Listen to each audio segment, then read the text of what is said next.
इस थंबनेल को क्रिएट करने के लिए मैंने 3 चीज़ों का यूज़ किया है। पहला जो है ये कटआउट जो मेरा इमेज है, और दूसरा है बैकग्राउंड, जो इमेज आप देख रहे हो ये बैकग्राउंड में मैंने यूज़ किया है, और तीसरा जो है वो है पिक्सेलैब एप्लीकेशन। इन तीनों चीज़ों को यूज़ करके मैंने ये थंबनेल रेडी किया है, और उसके बाद से जो हमारा जो थंबनेल है कुछ इस तरीके से बन के दिखाई दे रहा है।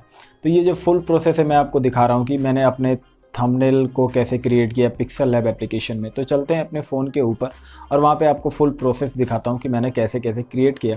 तो आप भी उस तरीके से देख के सीख सकते हो और अपने लिए थंबनेल बेस्ट से बेस्ट थंबनेल क्रिएट कर सकते हो। और कमेंट में मुझे बताना कि ये आपको थंबनेल कैसा लगा और इसकी क्वालिटी कैसी है। तो चलते हैं अपने फ़ोन के स्क्रीन पे।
तो ये जो था फुल प्रोसेस था थंबनेल क्रिएट करने का मेरा। और आप मुझे कमेंट करके बताना कि आप कौन सा एप्लीकेशन यूज़ करते हो थंबनेल क्रिएट करने के लिए अपने यूट्यूब वीडियोज़ के लिए। तो इस वीडियो में इतना ही, मिलते हैं नेक्स्ट वीडियो में, तब तक के लिए बाय।